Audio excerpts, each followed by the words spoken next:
Hello students. अभी जब हम स्टेट लेजिस्लेचर के बारे में अब हम पढ़ रहे हैं, आपको पता है पिछले कई वीडियो से we are studying about state legislature, right. State legislature में जो हमने लास्ट टॉपिक किया था वो किसके बारे में किया था?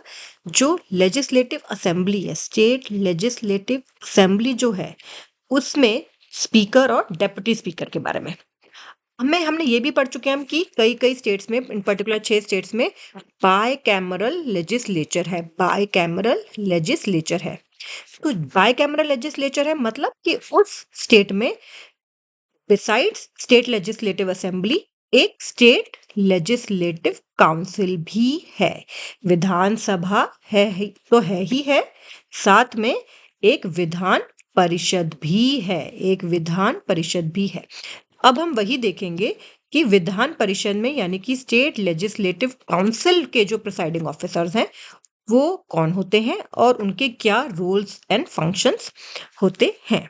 तो देखिए, स्टेट लेजिस्लेटिव काउंसिल में यानी कि विधान परिषद में चेयरमैन होते हैं। जैसे कि स्टेट लेजिस्लेटिव असेंबली विधानसभा में स्पीकर होते हैं, वैसे ही स्टेट लेजिस्लेटिव काउंसिल में चेयरमैन होते हैं। और फिर सेकंड नंबर पे कौन होते हैं? Deputy chairman. तो सबसे पहले हम चेयरमैन की बात करेंगे। जिस तरह से स्पीकर होते हैं वैसे ही चेयरमैन होते हैं, बस अलग अलग हाउसेस के थोड़ी सी पावर्स में भी डिफरेंस है। तो chairman of the state legislative council की सबसे पहले तो अपॉइंटमेंट कैसे होती है? जैसे ही लेजिस्लेटिव काउंसिल के जो मेंबर्स है वो इलेक्ट हो जाते हैं, दोनों हाउसेस के मेंबर्स जब इलेक्ट हो जाते हैं, जैसे हमने देखा था कि जैसे ही जो विधानसभा है जब वो पहली बार मिलती है उसके बाद जो है वो इलेक्शन कर लेते हैं स्पीकर का अपने ही मेंबर्स में से। सिमिलरली लेजिस्लेटिव काउंसिल के भी जो मेंबर्स हैं फ्रॉम अमंगस्ट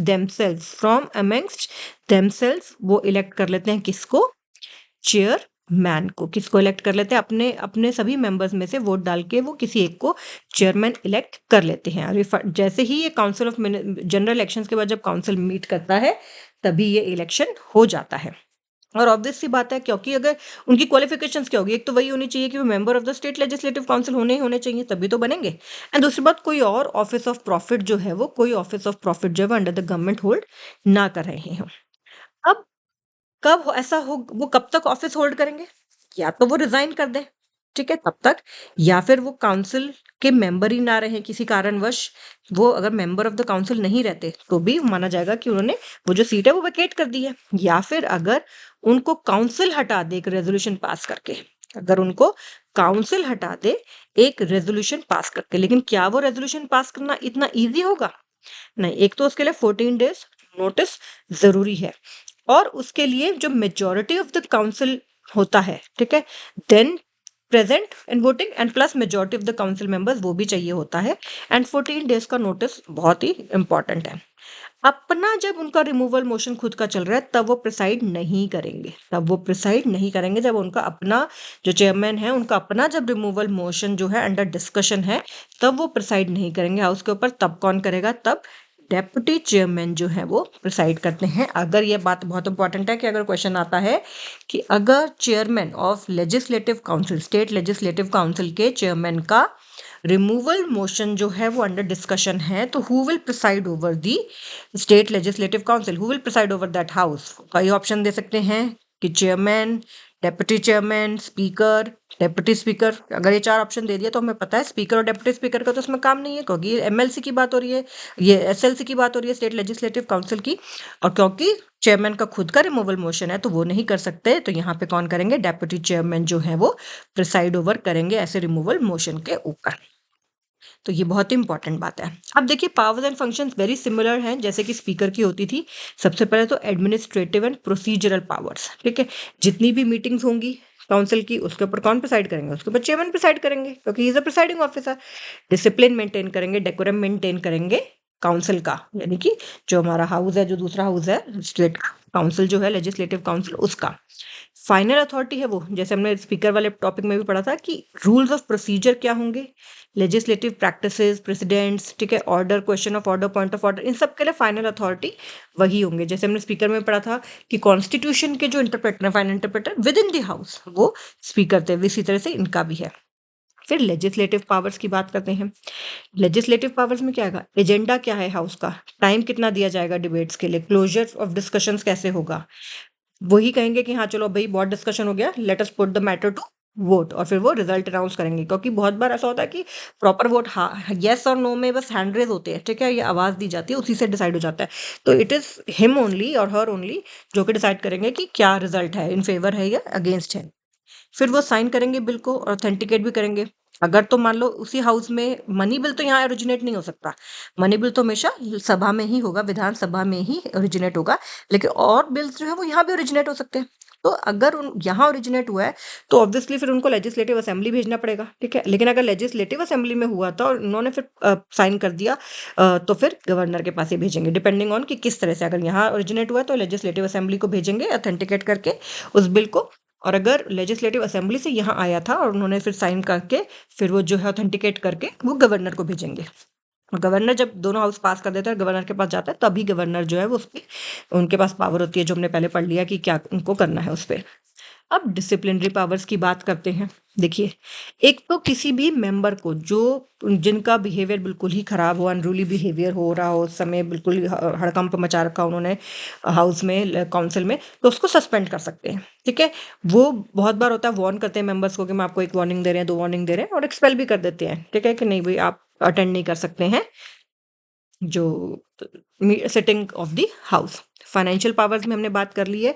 मनी बिल्स तो ओरिजिनेट करते हैं सिर्फ लेजिस्लेटिव असेंबली, काउंसिल सिर्फ उसको डिले कर सकता है डिस्कशन के दौरान, उसके अदरवाइज उसके पास ज़्यादा कोई पावर्स नहीं होती लेजिस्लेटिव काउंसिल के पास। फिर क्वासी जुडिशियल पावर्स भी होती हैं।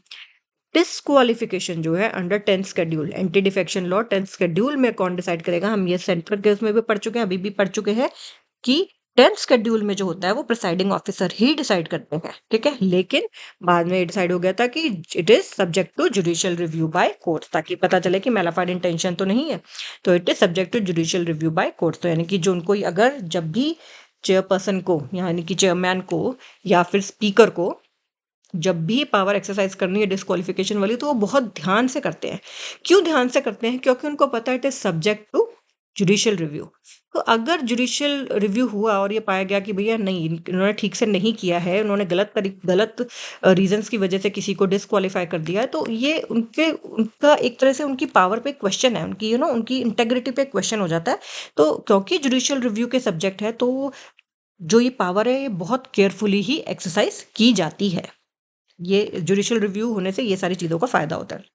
ये हो गया बात चेयरपर्सन की। अब डेप्यूटी चेयरपर्सन की बात करते हैं, deputy chairman of the state legislative council की बात करते हैं। इलेक्शन क्या होगा? वही elected by members of the council from amongst themselves, अपने ही में से, अपने ही मेंबर्स में से किसी एक को वो डेप्यूटी चेयरमैन इलेक्ट कर लेते हैं।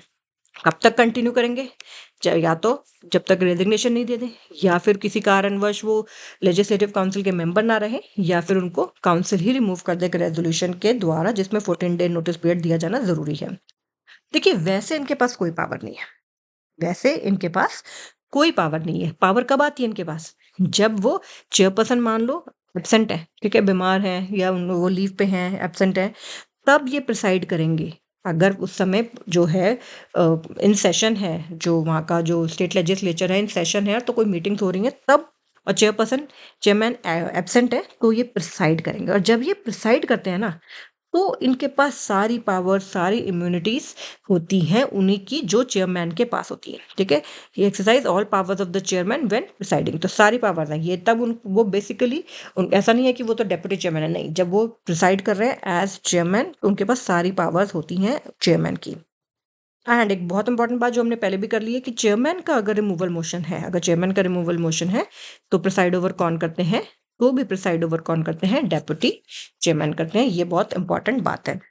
तो डेप्यूटी चेयरमैन के पास एज सच अपनी कोई पावर्स नहीं है, लेकिन जब वो in absence of the chairman जब वो प्रिसाइड करते हैं हाउस के ऊपर, तो उनके पास सारी पावर्स होती हैं चेयरमैन की। एंड चेयरमैन के रिमूवल मोशन के लिए भी, चाहे चेयरमैन मतलब प्रेजेंट हो तब भी अगर उनका रिमूवल मोशन चल रहा है, तो प्रिसाइड कौन करेंगे? डेप्यूटी चेयरमैन भी, चाहे चेयरमैन प्रेजेंट हो हाउस में तब भी। अब एक बहुत इंपॉर्टेंट बात है, क्या? पैनल ऑफ वाइस चेयरपर्सन, ठीक है, चेयरमैन का। जैसे कि जो चेयरमैन है, chairman not deputy chairman, chairman क्या करता है? नॉमिनेट कर देता है उन्हीं में से, अपने सारे काउंसिल के मेंबर्स में से कुछ लोगों को पैनल बना देता है, ठीक है। पैनल में बना देते हैं कि हाँ ये लोग हैं, ये कुछ लोग हैं जो कि अगर हम दोनों एब्सेंट हैं, स्पीकर भी और डेप्यूटी स्पीकर भी। तो इनमें से कोई, इस पैनल में से कोई भी जो है वो प्रिसाइड ओवर कर सकता है हाउस को, वो सिर्फ तब जब वो एब्सेंट है, जब वो एब्सेंट है दोनों। अगर तो सिर्फ चेयरमैन एब्सेंट है और डेप्यूटी चेयरमैन प्रेजेंट है तो डेप्यूटी चेयरमैन करेगा प्रिसाइड ओवर। लेकिन मान लो दोनों एब्सेंट है तो इस पैनल में से कोई एक जना जो है वो प्रिसाइड ओवर करेगा, ठीक है। और ये बाद में दोबारा भी रिकॉन्स्टिट्यूट हो जाता है पैनल, उसमें कोई दिक्कत नहीं है। लेकिन अगर चेयरमैन का ऑफिस वेकेंट है, चेयरमैन ने रिजाइन कर दिया, ठीक है, चेयरमैन मेंबर ही नहीं रहे हाउस का, तो ऑब्वियसली फिर वो सीट वेकेंट होगी। अगर चेयरमैन की पोस्ट वेकेंट है तब ये नहीं प्रिसाइड कर, तब इनका कोई रोल नहीं है पैनल का, तब कोई भी रोल नहीं होगा। तब ऐसे में क्या करते हैं, गवर्नर अपॉइंट करते हैं किसी मेंबर को प्रिसाइड करने के लिए। इस केस में गवर्नर अपॉइंट करते हैं किसी मेंबर को, जो काउंसिल का जो कोई मेंबर है उसको अपॉइंट करते हैं कि हाँ आप जो है प्रिसाइड ओवर करें।